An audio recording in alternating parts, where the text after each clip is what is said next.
We're back at the Superdome in New Orleans, Louisiana. Vice President George Bush, nominee for President of the United States of this Republican Party,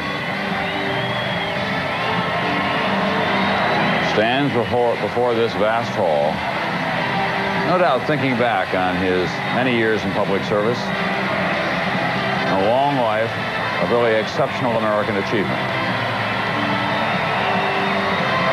Now an opportunity to deal with something that has haunted him for the last 8 years, that he's not his own man, that he's best at serving others.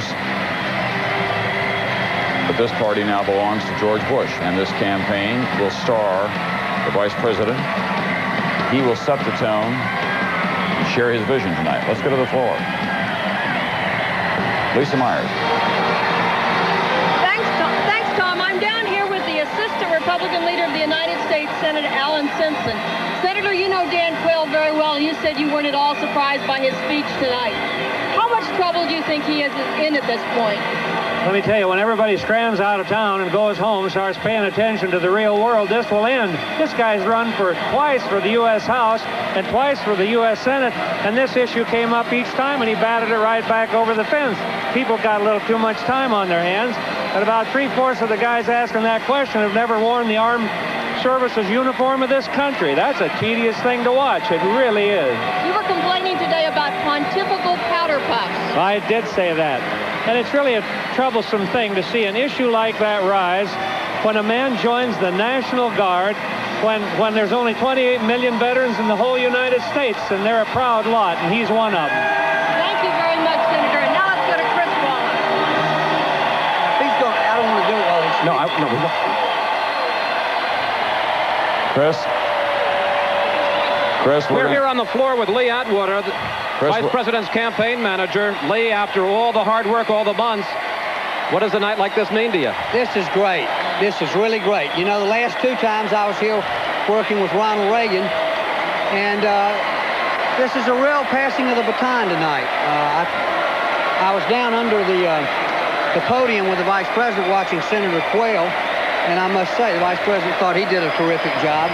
And I decided to come out here like I did the last 2 times when I was working for the President and watching the Vice President. Lee Atwater, thanks very much. A happy night for you, I'm sure. Now it's a great night. Now to Ken Bodie. Thank you, Chris. I'm standing with Gordon Durnell, the chairman of the Indiana delegation, one of the best state chairmen in the country. Gordon, an easy softball to you. How proud are they in Indiana tonight of this man, Dan? Just really proud. Everybody back home is just excited. They can't stand it. There's signs up. There's billboards up in Muncie, Indiana. There's signs all over Huntington, Indiana. Just everywhere thing you hear from back home, everybody's just totally excited. Who's the most popular in Indiana these days, Bobby Knight or Dan Quayle? Oh, I think Quayle's got it today. Thank you all very What do you think? What do you think, Gordon, of the... Thank you so I'm sorry, Gordon Durnell. I got to wrap it up. Gordon Durnell from the state of Indiana, which is the cradle of vice presidents. There have been 4 in the past, including the famous Schuyler Colfax. You're hoping for 5. Thank you, and now to Tom in the booth. Thank you. Thank you very much. Ken Bodie, who is our collector of political trivia, and he's been carrying that one around for a while. He wanted to get it out. Now let's go down to the podium. Here is George Herbert Walker Bush addressing his convention. Thank you all very, very much. Thank you. Thank you.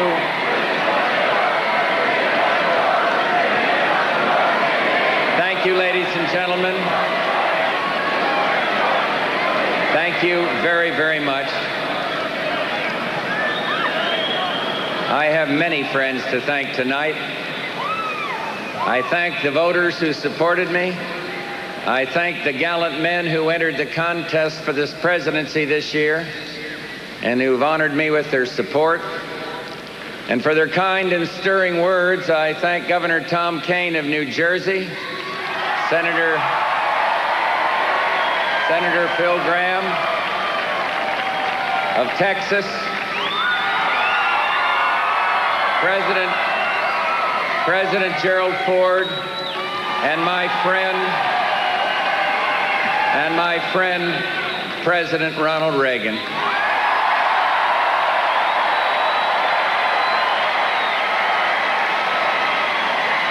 I accept your nomination for president.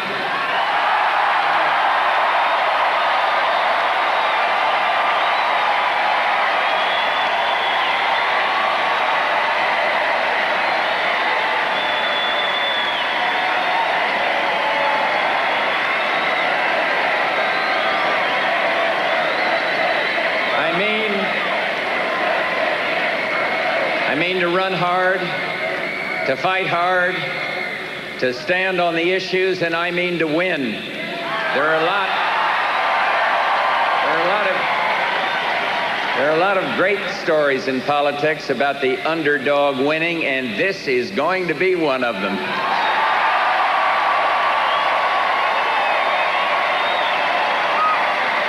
And we're going to win with the help of Senator Dan Quayle of Indiana, a young leader who has become a forceful voice in preparing America's workers for the labor force of the future. What a superb job he did here tonight. Born in the middle of the century, in the middle of America, and holding the promise of the future, I'm proud to have Dan Quayle at my side.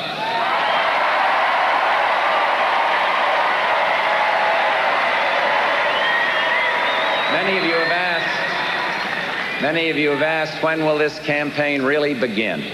Well, I've come to this hall to tell you and to tell America, tonight is the night.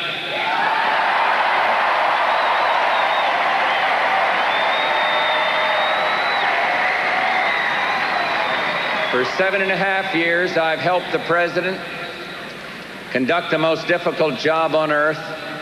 Ronald Reagan asked for and received my candor. He never asked for, but he did receive my loyalty. And those of you who saw the president's speech last week and listened to the simple truth of his words will understand my loyalty all these years.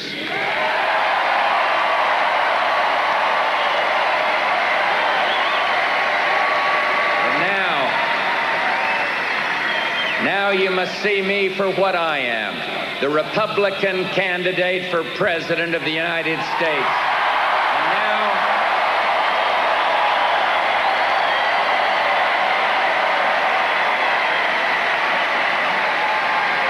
And now I turn to the American people to share my hopes and intentions and why and where I wish to lead. And so tonight is for big things. But I'll try to be fair to the other side. I'll try to hold my charisma in check. And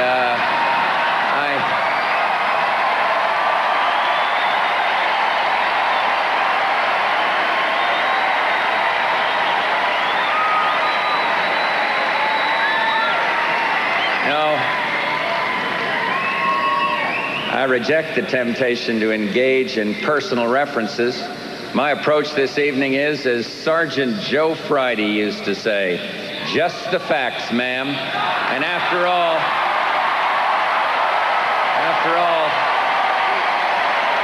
the facts are on our side.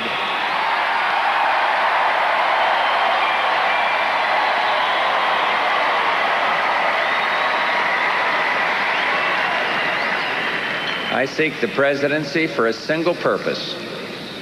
A purpose that has motivated millions of Americans across the years and the ocean voyages.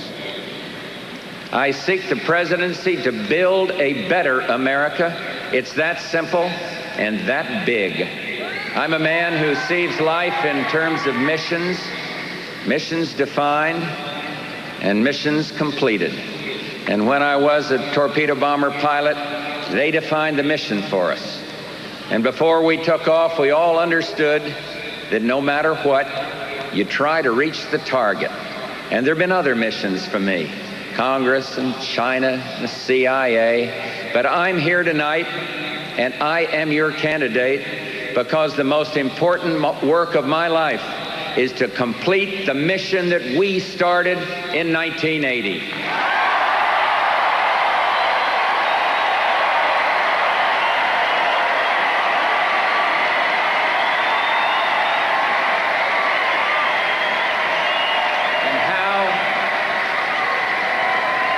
And how do we complete it? We build on it. The stakes are high this year, and the choice is crucial, for the differences between the two candidates are as deep and wide as they have ever been in our long history. Not only two very different men, But two very different ideas of the future will be voted on this election day. And what it all comes down to is this. My opponent's view of the world sees a long, slow decline for our country, an inevitable fall, mandated by impersonal historical forces. But America is not in decline. America is a rising nation.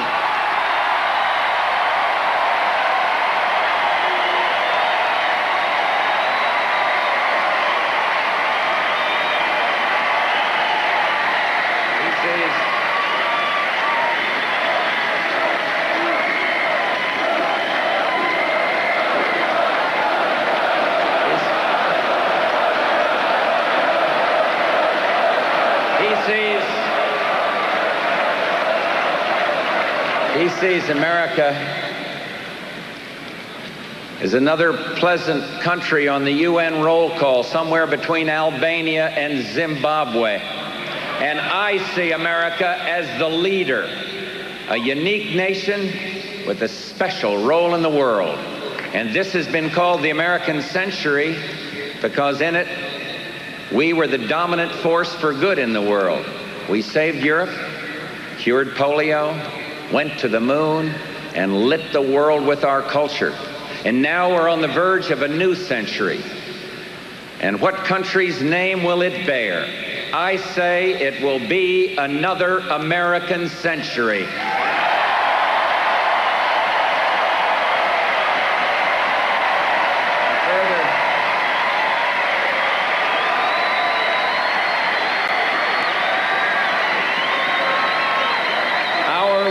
Is not done. Our force is not spent. There are those who say there isn't much of a difference this year, but America, don't let them fool you. Two parties this year ask for your support.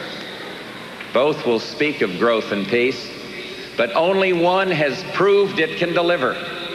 Two parties this year ask for your trust, but only one has earned it.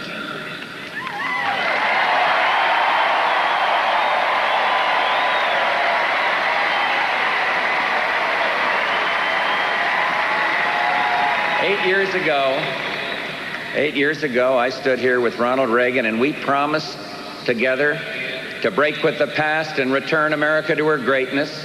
8 years later, look at what the American people have produced. The highest level of economic growth in our entire history and the lowest level of world tensions in more than 50 years.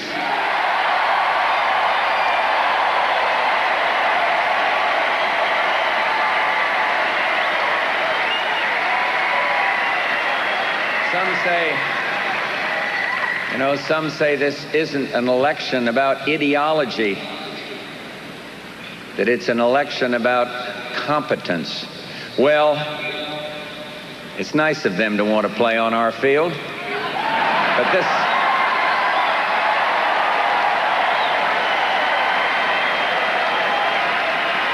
but this election isn't only about competence, for competence is a narrow ideal. Competence makes the trains run on time, but doesn't know where they're going.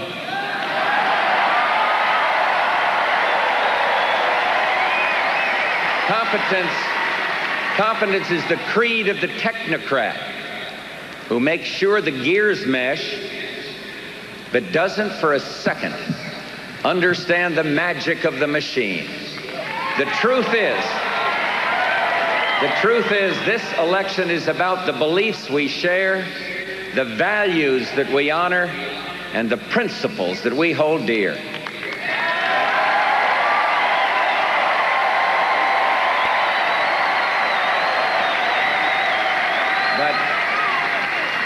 But since someone brought up competence, consider the size of our triumph. A record number of Americans at work, a record high percentage of our people with jobs, a record high of new businesses, high rate of new businesses, a record high rate of real personal income. These are the facts. And one way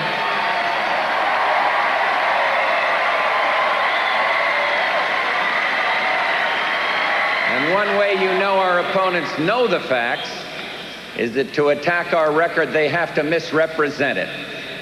They call it a Swiss cheese economy. Well, that's the way it may look to the three blind mice, but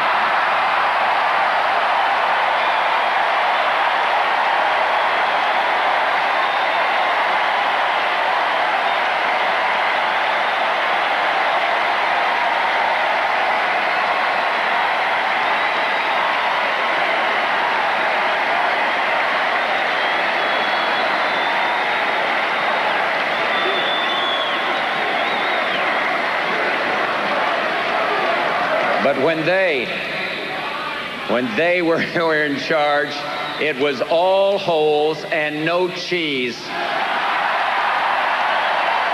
Inflation.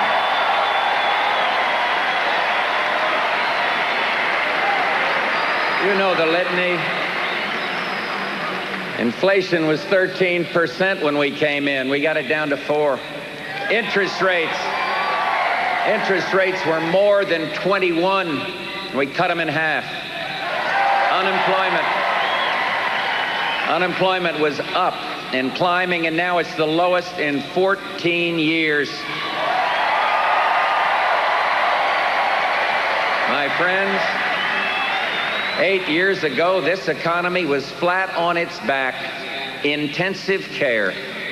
And we came in and gave it emergency treatment, and got the temperature down by lowering regulation, and got the blood pressure down when we lowered taxes, and pretty soon the patient was up, back on his feet, and stronger than ever.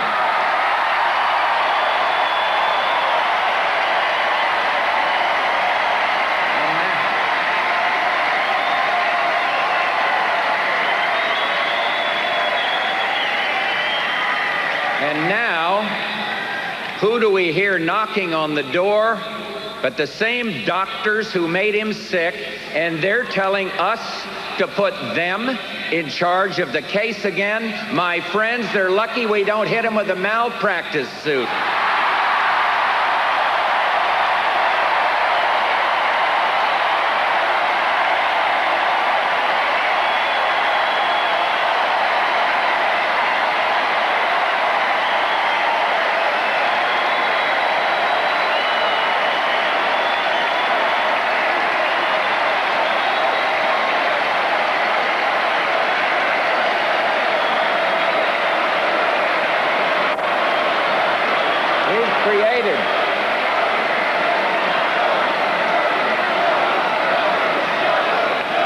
We've created 17 million new jobs the past 5 years, more than twice as many as Europe and Japan combined, and they're good jobs. The majority of them, created in the past 6 years, paid an average of more than $22,000 a year, and someone better take a message to Michael. Tell him that we have been creating good jobs at good wages. The fact is, they talk and we deliver.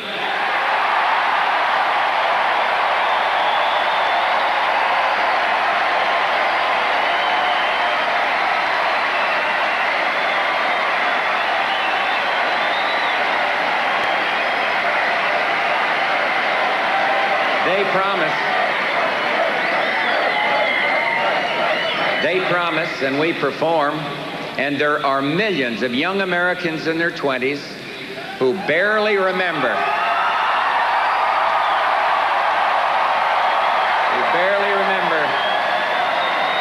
the days of gas lines and unemployment lines, and now they're marrying and starting careers. And to those young people, I say, you have the opportunity you deserve, and I'm not going to let them take it away from you.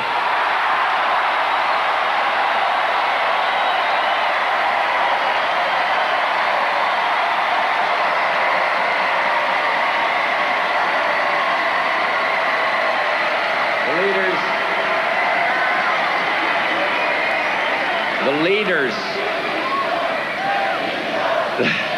leaders of this expansion, have been the women of America who helped create the new jobs and filled 2 out of every 3 of them. And to the women of America, I say, you know better than anyone that equality begins with economic empowerment. You're gaining economic power, and I'm not going to let them take it away from you.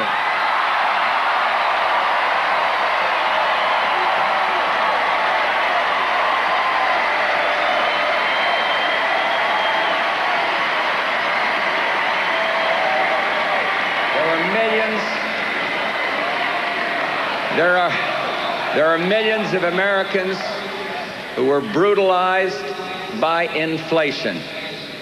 We arrested it, and we're not going to let it out on furlough.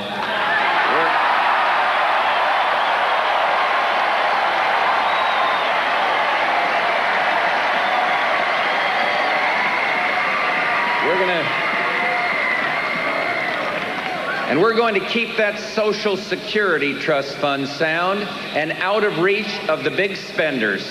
To America's elderly, I say, once again, you have the security that is your right, and I'm not going to let them take it away from you.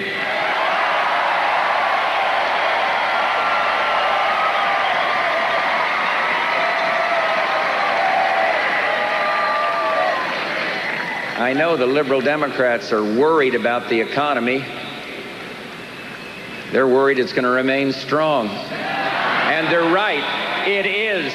With the right leadership, it will remain strong. But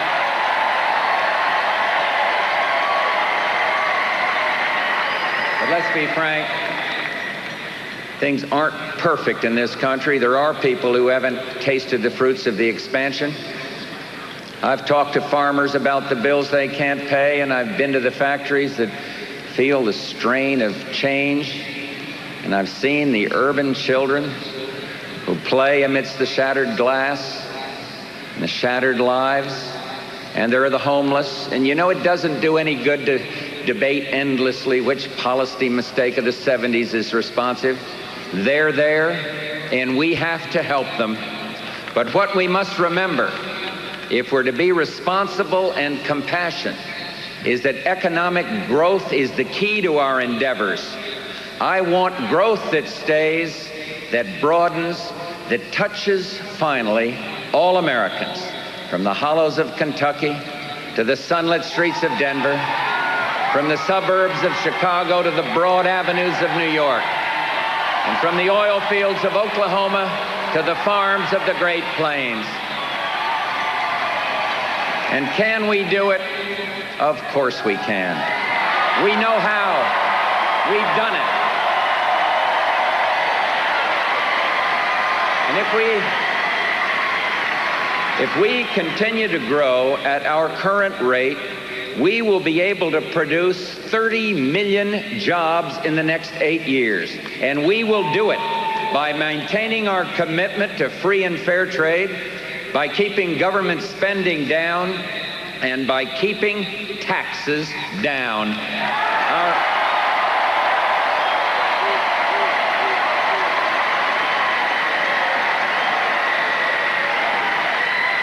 Our economic life is not the only test of our success. One issue overwhelms all the others, and that's the issue of peace. And look at the world on this bright August night.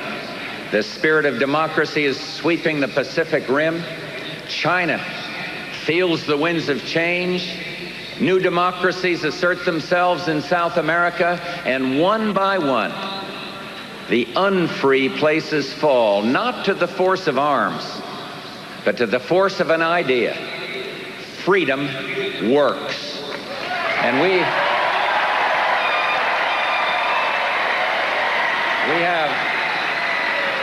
have a new relationship with the Soviet Union, the INF Treaty, the beginning of the Soviet withdrawal from Afghanistan, the beginning of the end of the Soviet proxy war in Angola, and with it, the independence of Namibia, Iran and Iraq, move toward peace. It's a watershed. It is no accident. It happened when we acted on the ancient knowledge that strength and clarity lead to peace, weakness and ambivalence lead to war.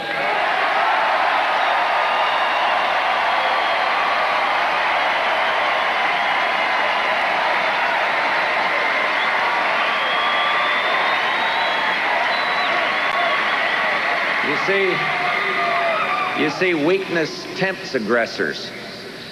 Strength stops them. I will not allow this country to be made weak again. Never.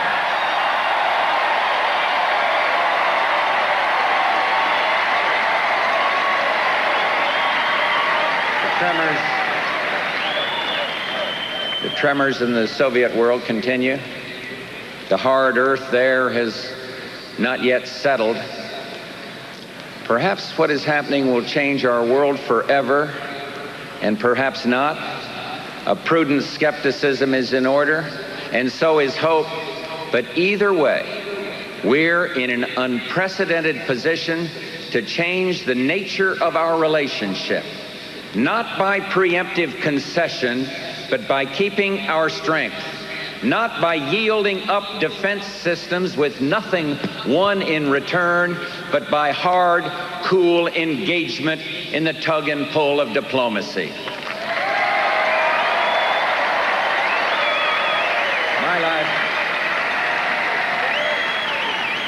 My life has been lived in the shadow of war. I almost lost my life in one. And I hate war. Love peace. And we have peace, and I am not going to let anyone take it away from us.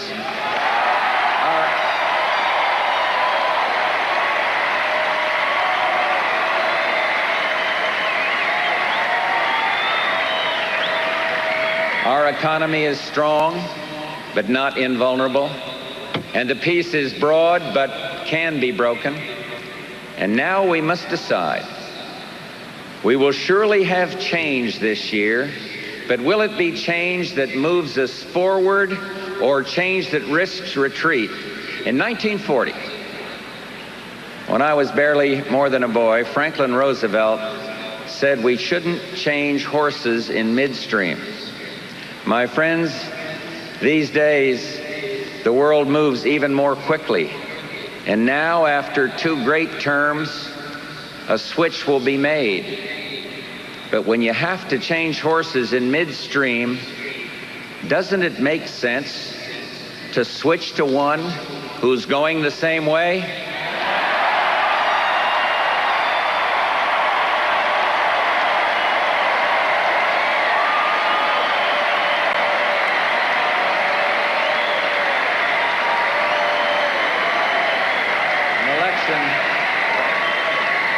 An election that's about ideas and values is also about philosophy.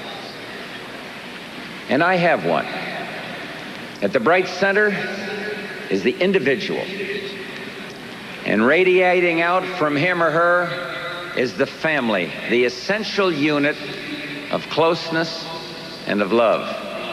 For it's the family that communicates to our children, to the 21st century, our culture, our religious faith, our traditions and history, from the individual to the family to the community, and then on out to the town, the church, and the school, and still echoing out to the county, the state, and the nation, each doing only what it does well and no more.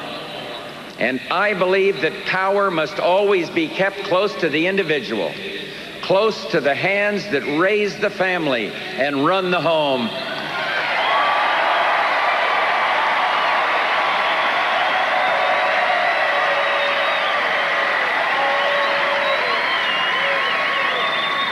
I am guided by certain traditions.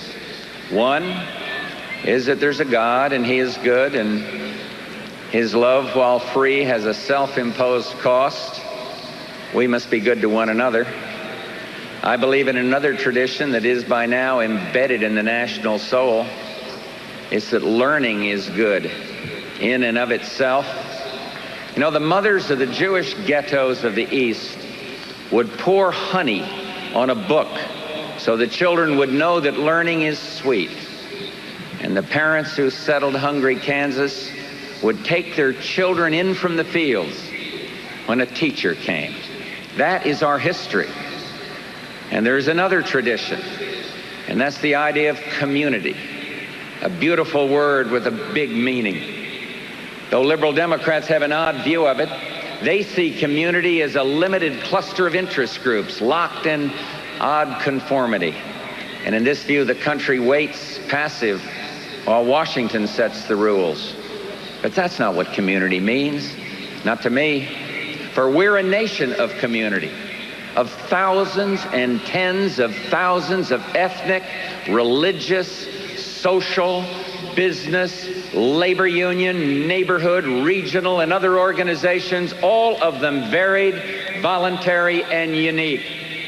This is America, the Knights of Columbus, the Grange, Hadassah, the Disabled American Veterans, the Order of AHEPA, the Business and Professional Women of America, the Union Hall, the Bible Study Group, LULAC, Holy Name. A brilliant diversity spread like stars, like 1,000 points of light in a broad and peaceful sky.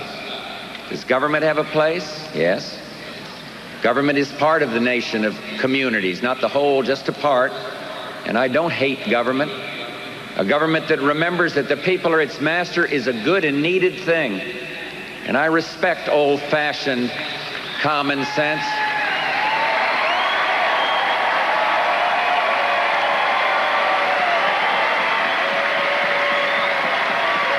And have no great love, and I have no great love for the imaginings of the social planners. You see, I like what's been tested and found to be true. For instance, should public school teachers be required to lead our children in the Pledge of Allegiance? My opponent says no, and I say yes.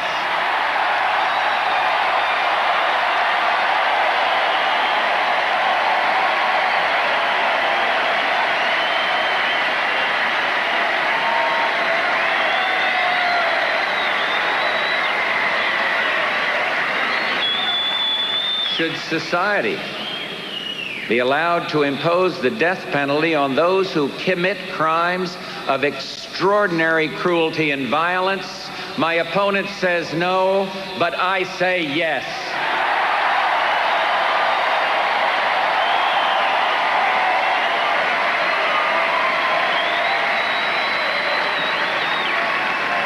And should our children have the right to say a voluntary prayer or even observe a moment of silence in the schools? My opponent says no, but I say yes.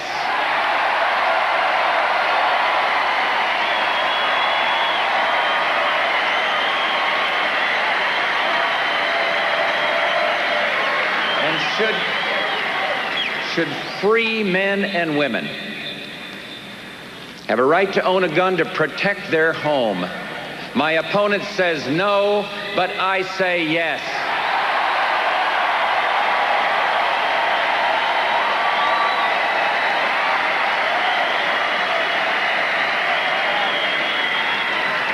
And is it right to believe in the sanctity of life and protect the lives of innocent children? My opponent says no, but I say yes. You see, we must change. We've got to change from abortion to adoption. And let me tell you this.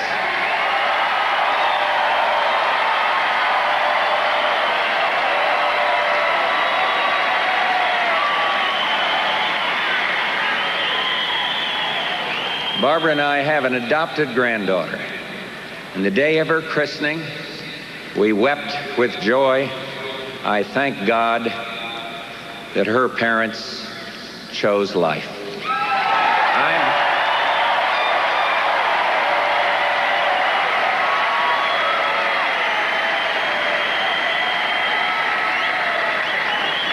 I'm the one who believes it is a scandal to give a weekend furlough to a hardened first-degree killer who hasn't even served enough time to be eligible for parole.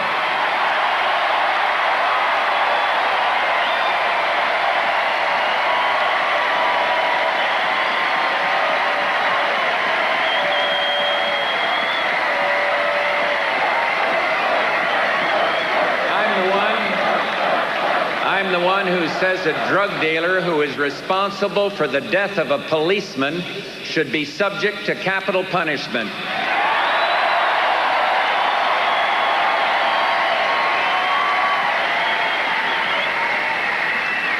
And I'm the one who will not raise taxes.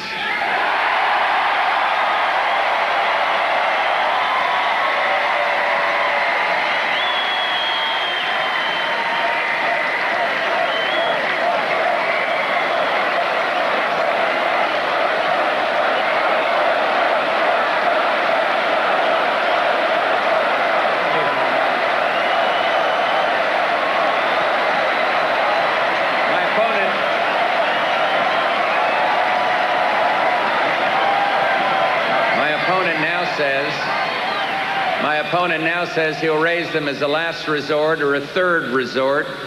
But when a politician talks like that, you know that's one resort he'll be checking into. And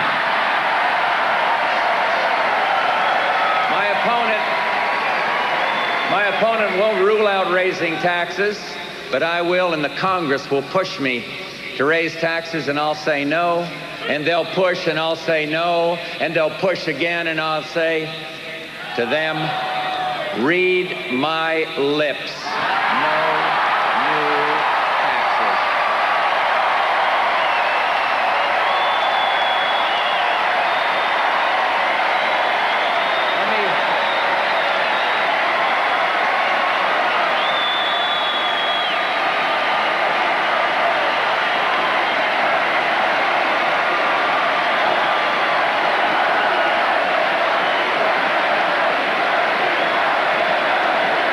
Let me tell you more. Let me tell you more. Let me just tell you more about the mission on jobs. My mission is 30 and 8. 30 million jobs in the next 8 years. Every one of our children deserves a first-rate school. The liberal Democrats want power in the hands of the federal government, and I want power in the hands of the parents. And I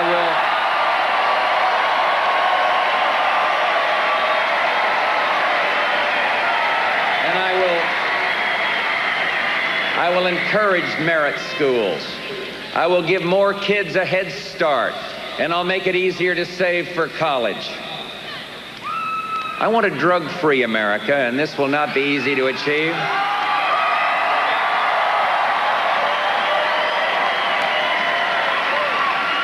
But I want to enlist the help of some people who are rarely included. Tonight, I challenge the young people of our country to shut down the drug dealers around the world. Unite with us. Work with us.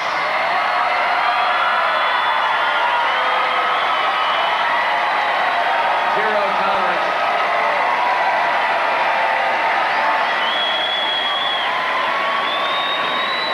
Zero tolerance isn't just a policy, it's an attitude. Tell them what you think of people who underwrite the dealers who put poison in our society. And while you're doing that, my administration will be telling the dealers, whatever we have to do, we'll do. But your day is over. You are history.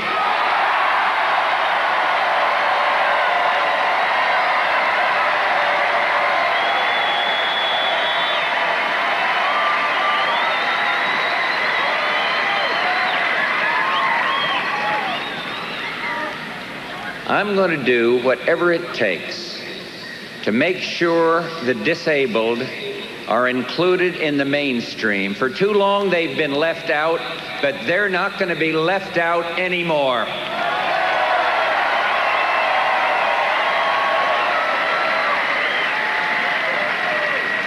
And I am going to stop ocean dumping. Our beaches should not be garbage dumps, and our harbors should not be cesspools.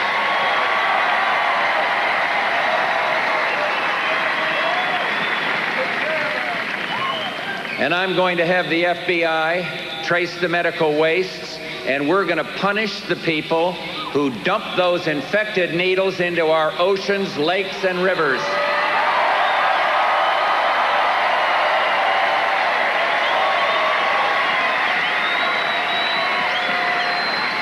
We must clean the air. We must reduce the harm done by acid rain. And I'll put incentives back into the domestic energy industry. For I know from personal experience, there is no security for the United States in further dependence on foreign oil.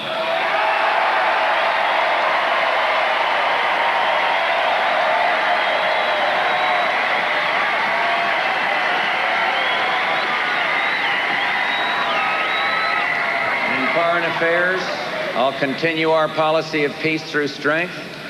I'll move toward further cuts in strategic and conventional arsenals of both the United States and the Soviet Union and the Eastern Bloc and NATO. I'll modernize and preserve our technological edge, and that includes strategic defense. And a priority ban chemical and biological weapons from the face of the earth. That will be a priority with me.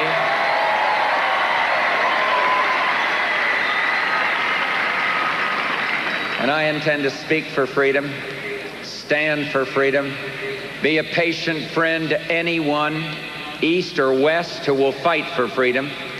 It seems to me the presidency provides an incomparable opportunity for gentle persuasion, and I hope to stand for a new harmony, a greater tolerance. We've come far, but I think we need a new harmony among the races in our country, and we're on a journey into a new century, and we've got to leave that tired old baggage of bigotry behind.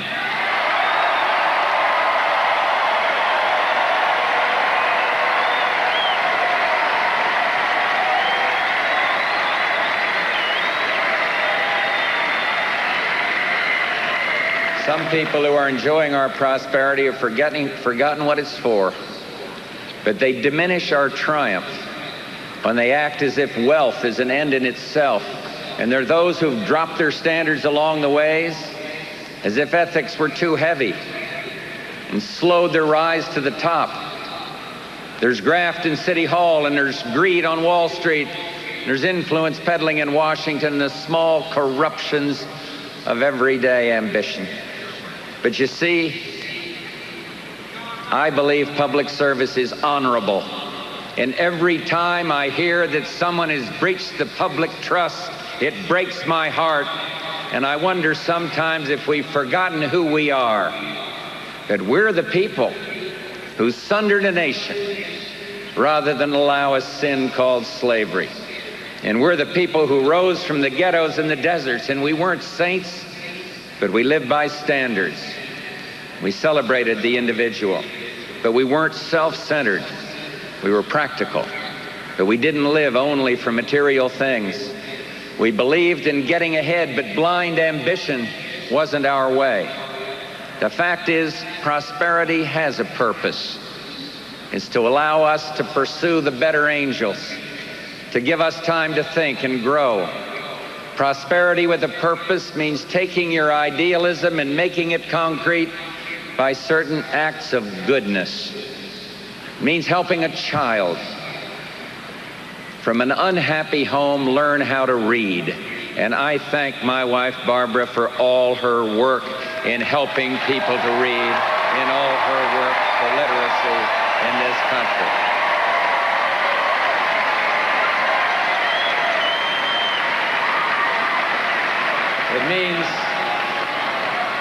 It means teaching troubled children through your present that there is such a thing as reliable love. Some would say it's soft and insufficiently tough to care about these things.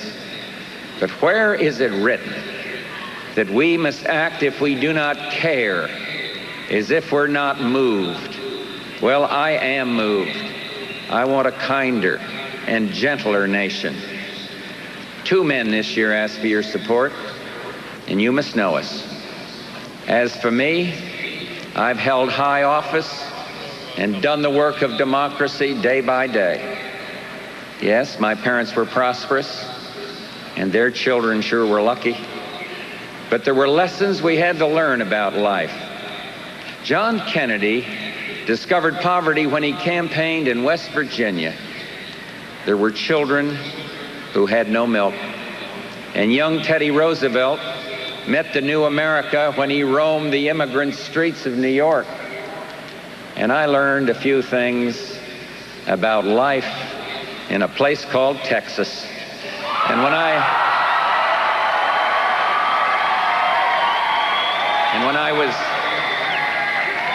I was working on this part of the speech, Barbara came in and asked what I was doing. And I looked up and I said, I'm working hard. And she said, oh dear, don't worry, relax, sit back, take off your shoes and put up your silver foot.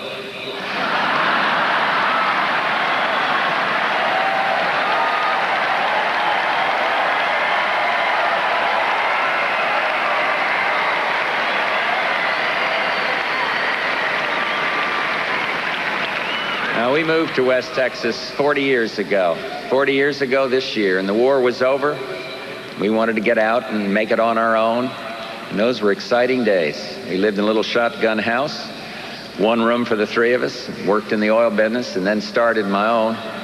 And in time, we had 6 children, moved from the shotgun to a duplex apartment to a house, and lived the dream. High school football on Friday nights, Little League, neighborhood barbecue. People don't see their own experience as symbolic of an era. But of course we were. And so was everyone else who was taking a chance and pushing into unknown territory with kids and a dog in a car. But the big thing I learned is the satisfaction of creating jobs, which meant creating opportunity, which meant happy families who in turn could do more to help others and enhance their own lives. I learned that a good done by a single good job can be felt in ways you can't imagine. It's been said that I'm not the most compelling speaker, and there are actually those who claim that I don't always communicate in the clearest, most concise way. But I dare them to keep it up. Go ahead, make my 24-hour time period.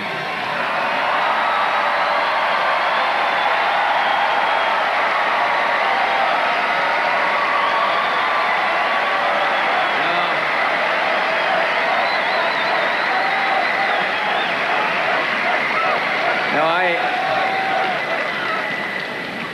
I may not be the most eloquent, but I learned that early on that eloquence won't draw oil from the ground, and I may sometimes be a little awkward, but there's nothing self-conscious in my love of country. And I'm a quiet man, but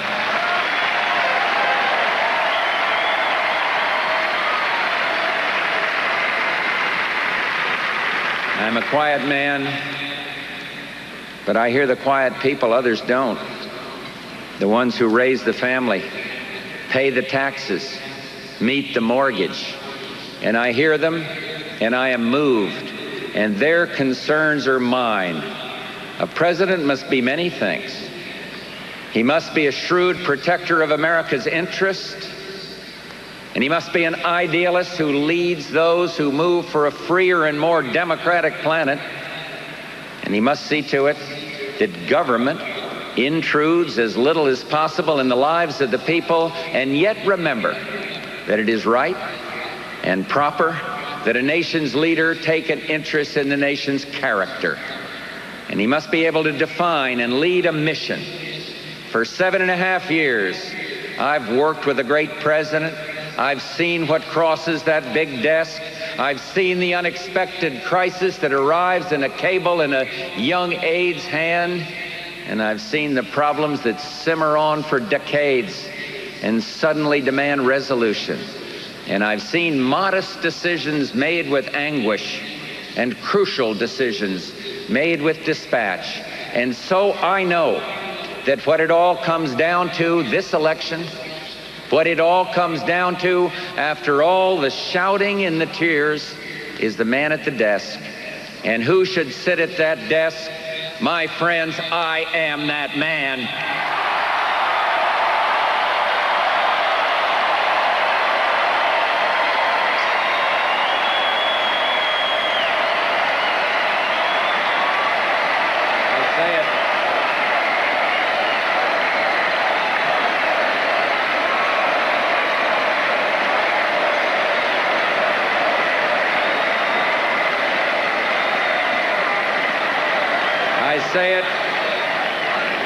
I say it without boast or bravado.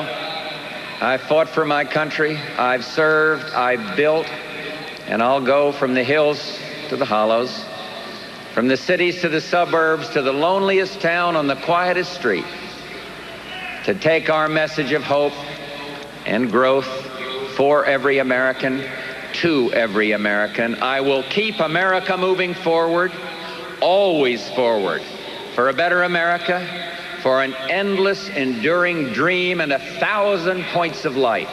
This is my mission, and I will complete it.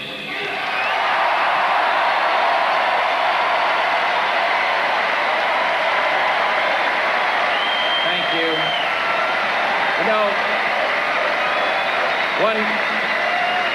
It is customary to end an address with a pledge or a saying that holds a special meaning. And I've chosen one that we all know by heart, one that we all learned in school. And I ask everyone in this great hall to stand and join me in this. We all know it. I pledge allegiance to the flag of the United States of America and to the republic for which it stands, one nation, under God, indivisible, with liberty and justice for all. Thank you, and God bless you.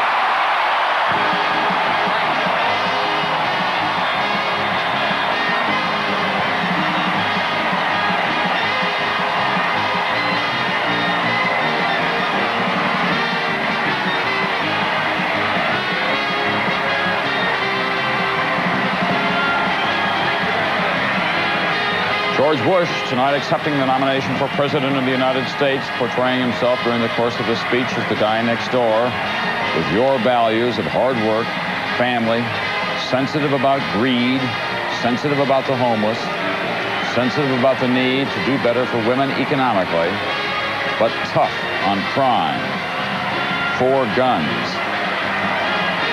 against taxes, for the environment. A final parting shot at Michael Dukakis reciting the Pledge of Allegiance, because Dukakis refused to sign off on a requirement that the Pledge of Allegiance be given in the schools.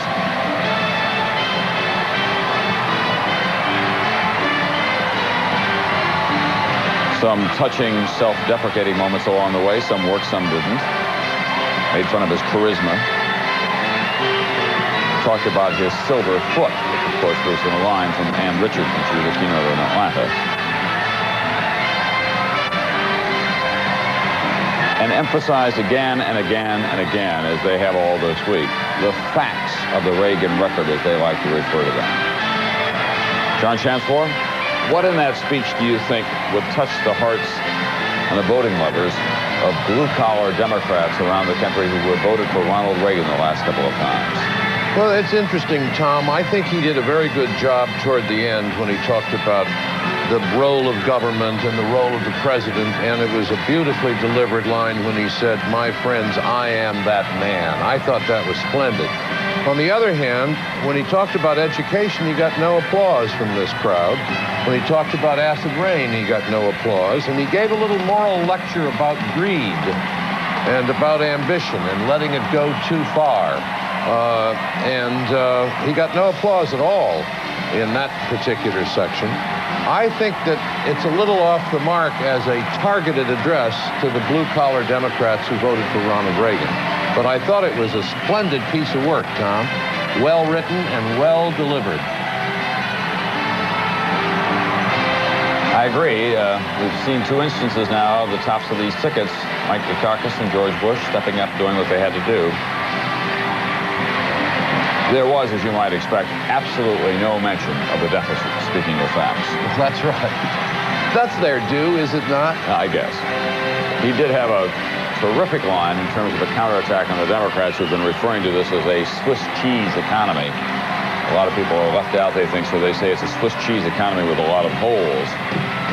Well, he said those 3 blind mice might see it that way. We'll be hearing more about the 3. That is Dukakis, Benson, and Jesse Jackson. They want to keep him on that Democratic ticket in one form or another because they think it works for them. Also, Tom, I do think that it was George Bush's personal message.